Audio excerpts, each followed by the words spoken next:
లాడమ్మా good morning. ప్రభువైన యేసుక్రీస్తు నామములో ఈ ఉదయకాలపు శుభవందనాలు మీ అందరికీ తెలియచెప్తున్నాను. అమ్మ అందరూ బాగున్నారా? ఎలా ఉన్నారు? దేవుని కృపను బట్టి మీరు నేను మనందరము బాగున్నందుకు ఆయనకి మహిమ కలుగును గాక. స్తోత్రం. నిజంగా దేవుని యొక్క సిలువ ధ్యానంలో ఆ ప్రభువైన యేసు భారమును మనం మొయ్యలేము, కానీ ఆ దేవుని యొక్క భారమును మనం జ్ఞాపకం చేసుకుంటున్నాం అంతే. హల్లెలూయా. ఈరోజు దేవుని యొక్క వాగ్దానం ఎఫెసీ రాసిన పత్రిక 5వ అధ్యాయము 1వ వచనాన్ని 2వ వచనాన్ని చదువుతున్నాను. కావున మీరు ప్రియులైన పిల్లల వలె, అంటే దేవుని పోలి నడుచుకొనుడి. క్రీస్తు మిమ్మును ప్రేమించి పరిమళ వాసనగా ఉండుటకు మన కొరకు తన్ను తాను దేవునికి అర్పణగాను బలిగాను అర్పించుకొనెను. అలాగునే మీరును ప్రేమ కలిగి నడుచుకొనుడి. దేవుడు చక్కటి మాటలు ఈరోజు మనతోటి మాట్లాడుతున్నారు. కావున మీరు ప్రియులైన పిల్లల వలె కదా. ఎలాంటి పిల్లలై ఉండాలంటండి? ప్రియులైన పిల్లల వలె, అంటే ప్రత్యేకించబడిన వారిగా, చక్కగా దేవుని చేత ఆశీర్వదించబడిన వారిగా, అలాంటి మంచి పిల్లలుగా మనం ఉండాలని. ఇంకో రెండోది ఏంటంటే దేవుని పోలి నడుచుకోండి. నిజంగా ఇది మన జీవితాల్లో అసాధ్యం కదమ్మా. ఎంత అసాధ్యం అంటే దేవుడి పోలి నడుచుకోవడం అనేది ఎంత అంటే మనకి కష్టతరమైన పని కదా. కానీ పౌలు గారు ఇన్ని సంఘాలకి రాస్తూ కూడా చక్కటి మాట చెప్పాడు. నేను క్రీస్తును పోలి నడుచుకొనుచున్నాను.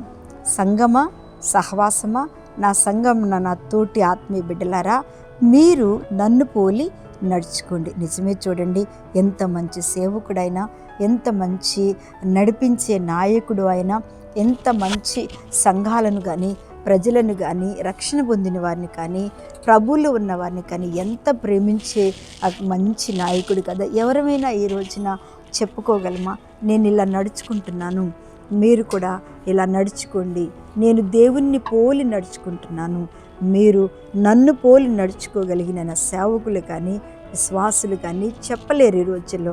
ఎందుకంటే అంతటి పరిశుద్ధిని అనుసరించి నడిచే రోజులు ఇవి కాదు. క్రీస్తు మిమ్మల్ని ప్రేమించి, చూడండి ఆయన ప్రేమ ఎంత మధురమైనది కదా. దేవుని బిడ్డలారా, ఆయన ప్రేమ ఎంత ఆశ్చర్యమైన ప్రేమ అంటే, ఆయన ప్రేమ ఎంత నిజంగా, ఆ మరణము కూడా ఎలాంటి మరణం, అది మామూలు మరణం కాదు. శ్రమలు అనుభవించే ఆ మరణంలో, ఆ సిలువ ధ్యానం అనే మరణంలో ప్రభు మన కోసం చూపుతున్న ఆ ప్రేమ ఎంత అద్భుతమైనది. నిజంగా దేవుని బిడ్డలారా, ఎంతమందిని ఆ ప్రేమలో కరిగిపోతున్నాం కదా. నాలాంటి ఎంతో మందిని ఎక్కడో పడి ఉన్న మనలను, ఏ ప్రణాళిక, ఏ ఆలోచన లేని మనలను కదా, దేవుడు నిజంగా ఏ ఉద్యోగం రాని మనలను, సేవకులను ప్రభు ఎంతగా ఆయన పిలుపులో, ఆయన ఉన్నతమైన కృపలో ఎలా నిలబెట్టాడు అంటే నిజంగా ఆయన ప్రేమ కదా. మీరందరూ కూడా ఈ వాక్యం వింటున్నారు కదూ. మీరందరి జీవితాల్లో ఒక్కసారి జ్ఞాపకం చేసుకోండి. ఈ రోజున మనం ఈ పైకి వచ్చేమనో, లేకపోతే ఈ రోజు నీ స్థితిలో ఉన్నామనో మనం అనుకుంటాం, కానీ మన వెనుక ఆ కలువరి శిలువలో మరించిన ఆ దేవుని ప్రేమ నిజంగా నశించిపోతున్న మనలను, నిజంగా మనల్ని పడిపోతున్న మనలను, లోకంలో పడిపోయి లోకంలో సుఖములు అనుభవిస్తున్న మనలను ఈ రోజున ఆయన ప్రేమలో తనకు తానుగా మనల్ని ఏం చేస్తున్నాడంటే అర్పణగాను బలిగాను అర్పించుకునేను. అలాగనే మీరును ప్రేమ కలిగి నడుచుకోండి. మనమందరం కూడా ఆ క్రీస్తు ప్రేమలోనే నడవమని ఆయన చెప్తున్నాడు కదా. అమ్మ, మన నడక, మన చూపు, మన మార్గము, మన ఆలోచనలు అన్నీ కూడా క్రీస్తు ప్రేమలో, అనగా ఆ సిలువ వైపు చూస్తూ ఎంతమంది శ్రమల్లో ఉన్నారో. ప్రియులమైన పిల్లలారా, దేవుని పోలి నడుచుకుందాం. దేవుడు చెప్పింది మనం చేస్తాం. ఈ లోకంలో చాలా కష్టం. దేవుడు చెప్పింది మనం ఖచ్చితంగా చేయలేము. దేవుణ్ణి పోలి నడుచుకోలేము.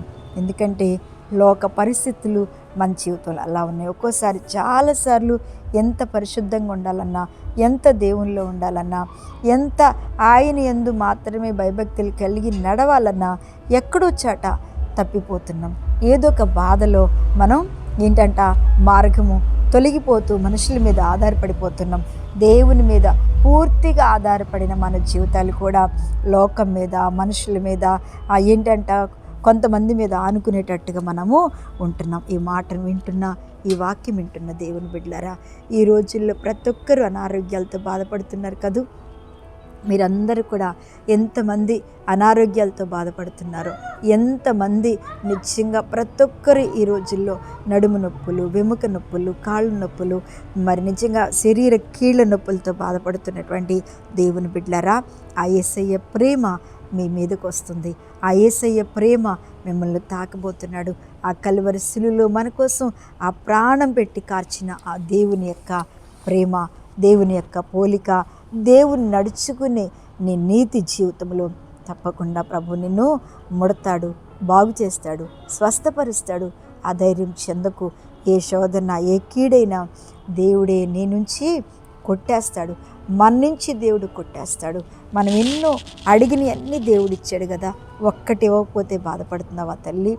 ఒకవేళ దాన్ని కూడా మనల్ని దేవుడు ఏం చేస్తున్నాడంట, ఆలస్యం వెనుక అద్భుతమైన కార్యం చేస్తాడే కానీ వదిలిపెట్టేవాడు కాదు. ఆమేన్. ఈ వాక్యం వింటున్న మీ అందరూ కూడా ప్రార్థనలో ఏకీభవించండి.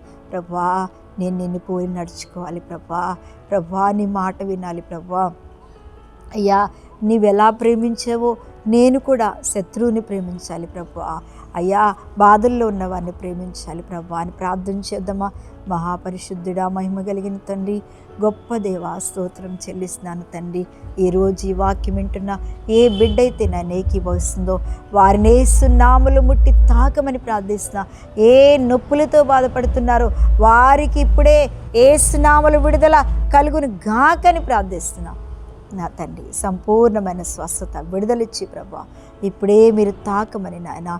ఎవరైతే బాధపడుతున్నారో అయ్యా, ఎవరు నాకు ప్రేమించేవారు లేరని ఎవరైనా ఒకవేళ ప్రార్థనలో ఏకీభవిస్తున్నట్టయితే మీరు ప్రేమ కలిగిన హస్తాలతో వారిని ప్రేమించి, వారిని తాకి, దీవించి, ఆశీర్వదించమని ఈ రోజంతా వారికి తోడుగా ఉండమని యేసు నామములో అడుగుచున్నాను తండ్రి. ఆమేన్, ఆమేన్. ప్రైజ్ లార్డ్ అమ్మా. దేవుడు మీకు తోడైండును గాక. ఆమేన్.